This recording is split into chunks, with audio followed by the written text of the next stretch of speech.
بسم الله الرحمن الرحيم. الحمد لله الذي أنزل على عبده الكتاب ولم يجعل له عوجا قيما لينذر بأسا شديدا من لدنه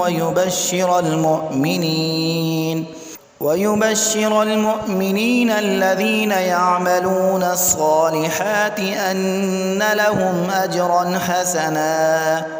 ماكثين فيه أبدا وينذر الذين قالوا اتخذ الله ولدا ما لهم به من علم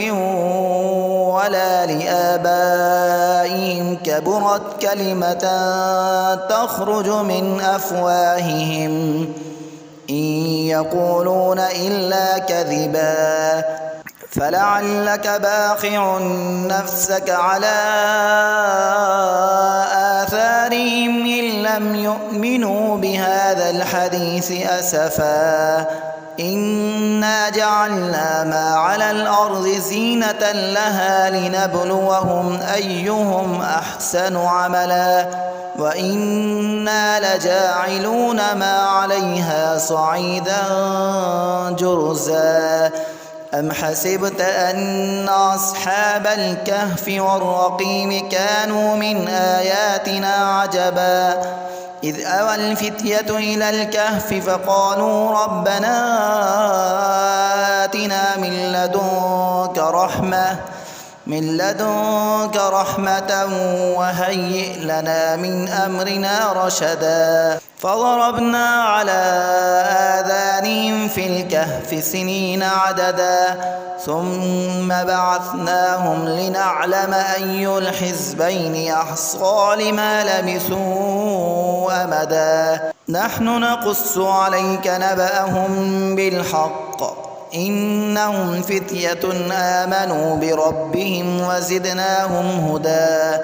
وربطنا على قلوبهم إذ قاموا فقالوا ربنا رب السماوات والأرض لن ندعو من دونه إلها لقد قلنا إذا شططا هؤلاء قومنا اتخذوا من دونه آلهة لولا يأتون عليهم بسلطان بين فمن أظلم ممن افترى على الله كذبا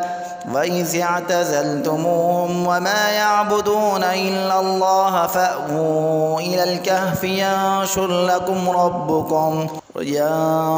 لكم ربكم من رحمته ويهيئ لكم من أمركم مرفقا وترى الشمس إذا طلعت تزاور عن كهفهم ذات اليمين وإذا غربت تقرضهم ذات الشمال وهم في فجوة منه ذلك من آيات الله من يهد الله فهو المهتد ومن يضلل فلن تجد له وليا مرشدا وتحسبهم أيقاظا وهم رقود ونقلبهم ذات اليمين وذات الشمال وكلبهم باسط ذراعيه بالوصيد لو اطلعت عليهم لوليت منهم فرارا ولملئت منهم رعبا وكذلك بعثناهم ليتساءلوا بينهم قال قائل منهم كم لبثتم قالوا لبثنا يوما أو بعض يوم قالوا ربكم أعلم بما لبثتم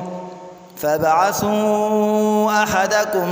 بورقكم هذه إلى المدينة فلينظر أيها أزكى طعاما فليأتكم برزق منه وليتلطف ولا يشعرن بكم أحدا إنهم إن يظهروا عليكم يرجموكم أو يعيدوكم في ملتهم ولن تفلحوا إذا أبدا وكذلك أعثرنا عليهم ليعلموا أن وعد الله حق وأن الساعة لا ريب فيها إذ يتنازعون بينهم أمرهم فقالوا ابنوا عليهم بنيانا ربهم أعلم بهم قال الذين غلبوا على أمرهم لنتخذن عليهم مسجدا سيقولون ثلاثة رابعهم كلبهم ويقولون خمسة سادسهم كلبهم رجما بالغيب ويقولون سبعة وثامنهم كلبهم قل ربي أعلم بعدتهم ما يعلمهم إلا قليل فلا تمار فيهم إلا مراء ظاهرا ولا تستفت فيهم منهم أحدا ولا تقولن لشيء إني فاعل ذلك غدا إلا أن يشاء الله واذكر ربك إذا نسيت وقل عسى أن يهديني ربي لأقرب من هذا رشدا ولبثوا في كهفهم 300 سنين وازدادوا 9 قل الله أعلم بما لبثوا له غيب السماوات والأرض أبصر به وأسمع ما لهم من دونه من ولي ولا يشرك في حكمه أحدا واتل ما أوحي إليك من كتاب ربك لا مبدل لكلماته ولن تجد من دونه ملتحدا واصبر نفسك مع الذين يدعون ربهم بالغداة والعشي يريدون وجهه ولا تعد عيناك عنهم تريد زينة الحياة الدنيا ولا تطع من أغفلنا قلبه عن ذكرنا واتبع هواه وكان أمره فرطا وقل الحق من ربكم فمن شاء فليؤمن ومن شاء فليكفر إنا أعتدنا للظالمين نارا أحاط بهم سرادقها وإن يستغيثوا يغاثوا بماء كالمهل يشوي الوجوه بئس الشراب وساءت مرتفقا إن الذين آمنوا وعملوا الصالحات إنا لا نضيع أجر من أحسن عملا أولئك لهم جنات عدن تجري من تحتهم الأنهار يحلون فيها من أساور من ذهب ويلبسون ثيابا خضرا من سندس واستبرق متكئين فيها على الأرائك نعم الثواب وحسنت مرتفقا واضرب لهم مثل الرجلين جعلنا لأحدهما جنتين من أعناب وحففناهما بنخل وجعلنا بينهما زرعا كلتا الجنتين آتت أكلها ولم تظلم منه شيئا وفجرنا خلالهما نهرا وكان له ثمر فقال لصاحبه وهو يحاوره أنا أكثر منك مالا وأعز نفرا ودخل جنته وهو ظالم لنفسه قال ما أظن أن تبيد هذه أبدا وما أظن الساعة قائمة ولئن رددت إلى ربي لأجدن خيرا منها منقلبا قال له صاحبه وهو يحاوره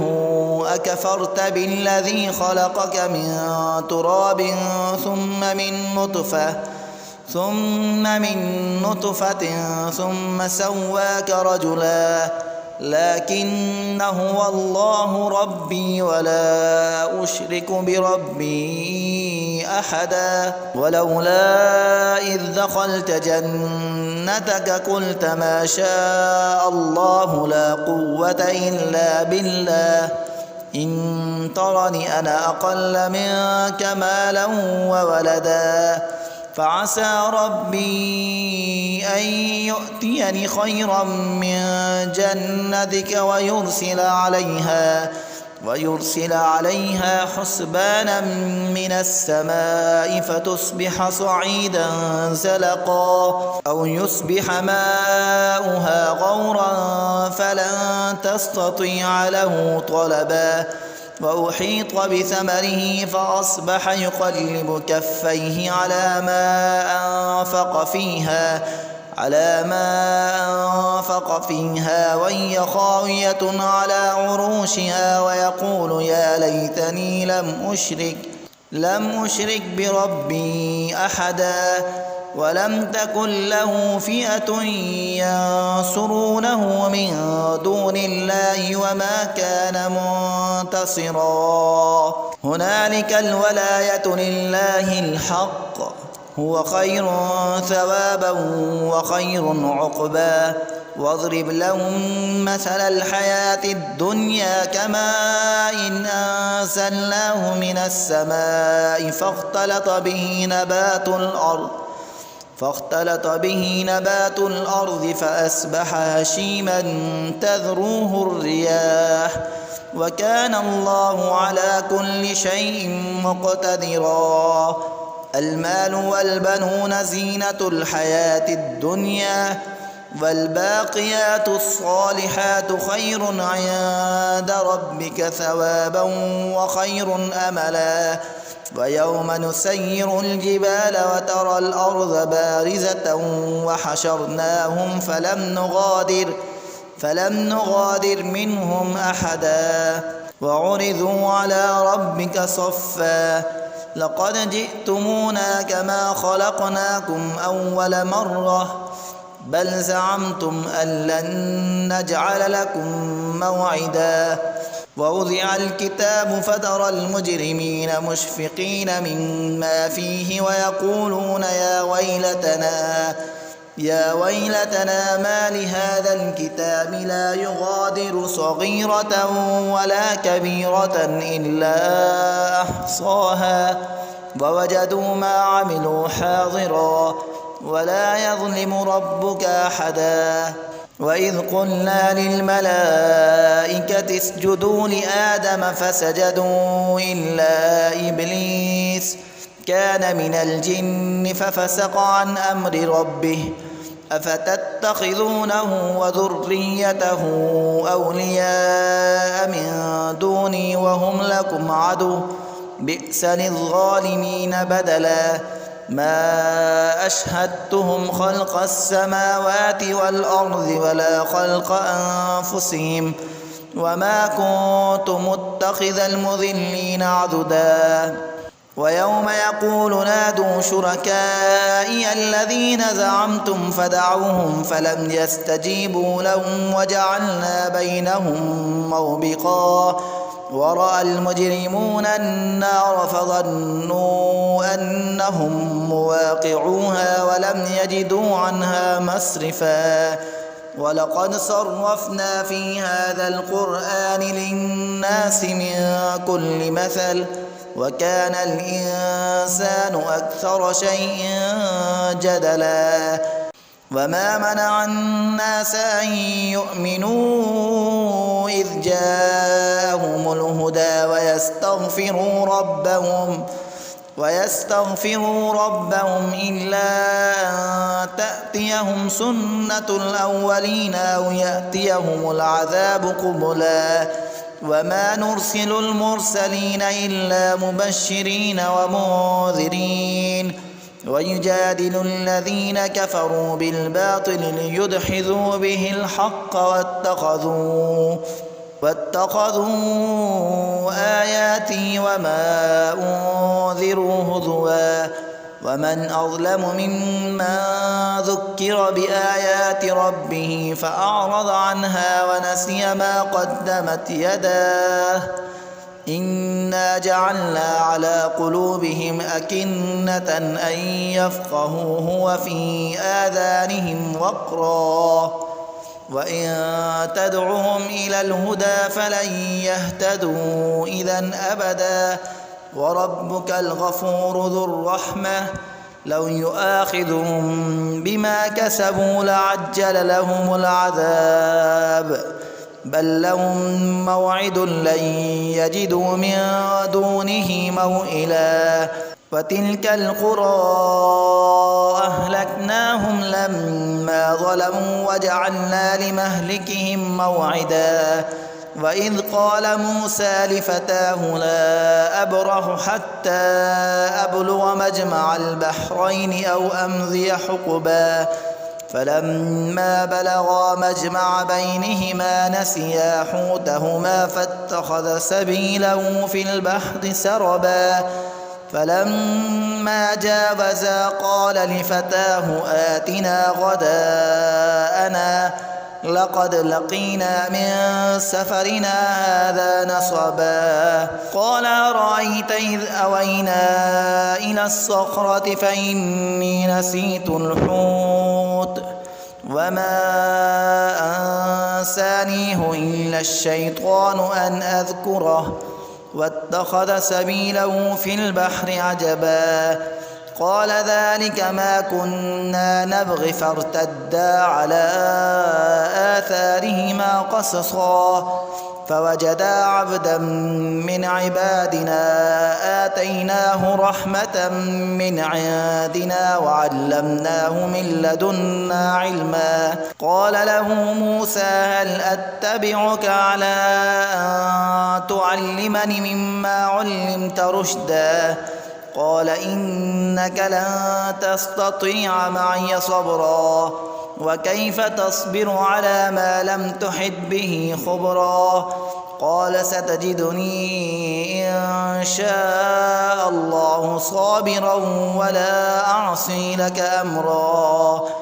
قال فإن اتبعتني فلا تسألني عن شيء حتى أحدث لك منه ذكرا فانطلقا حتى إذا ركبا في السفينة خرقها قال أخرقتها لتغرق أهلها لقد جئت شيئا إمرا قال ألم أقل إنك لن تستطيع معي صبرا قال لا تؤاخذني بما نسيت ولا ترهقني من أمري عسرا فانطلقا حتى إذا لقيا غلاما فقتله قال أقتلت نفسا زكية بغير نفس لقد جئت شيئا نكرا قال ألم أقل لك إنك لن تستطيع معي صبرا قال إن سألتك عن شيء بعدها فلا تصاحبني قد بلغت من لدني عذرا فانطلقا حتى إذا أتيا أهل قرية استطعما أهلها فأبوا أن يضيفوهما فوجدا فيها جدارا يريد أن ينقض فأقامه قال لو شئت لاتخذت عليه أجرا قال هذا فراق بيني وبينك سأنبئك بتأويل ما لم تستطع عليه صبرا أما السفينة فكانت لمساكين يعملون في البحر فأردت أن أعيبها وكان وراءهم ملك يأخذ كل سفينة غصبا. وأما الغلام فكان أبواه مؤمنين فخشينا أن يرهقهما طغيانا وكفرا فأردنا أن يبدلهما ربهما خيرا منه زكاة وأقرب رحما. وأما الجدار فكان لغلامين يتيمين في المدينة وكان تحته كنز لهما وكان أبوهما صالحا فأراد ربك أن يبلغا أشدهما ويستخرجا كنزهما رحمة من ربك وما فعلته عن أمري ذلك تأويل ما لم تسطع عليه صبرا. ويسألونك عن ذي القرنين قل سأتلو عليكم منه ذكرا. إنا مكنا له في الأرض وآتيناه من كل شيء سببا فأتبع سببا حتى إذا بلغ مغرب الشمس وجدها تغرب في عين حمئة ووجد عندها قوما قلنا يا ذا القرنين إما أن تعذب وإما أن تتخذ فيهم حسنا قال أما من ظلم فسوف نعذبه ثم يرد إلى ربه فيعذبه عذابا نكرا. وأما من آمن وعمل صالحا فله جزاء الحسنى وسنقول له من أمرنا يسرا. ثم أتبع سببا حتى إذا بلغ مطلع الشمس وجدها تطلع على قوم لم نجعل لهم من دونها سترا كذلك وقد أحطنا بما لديه خبرا. ثم أتبع سببا حتى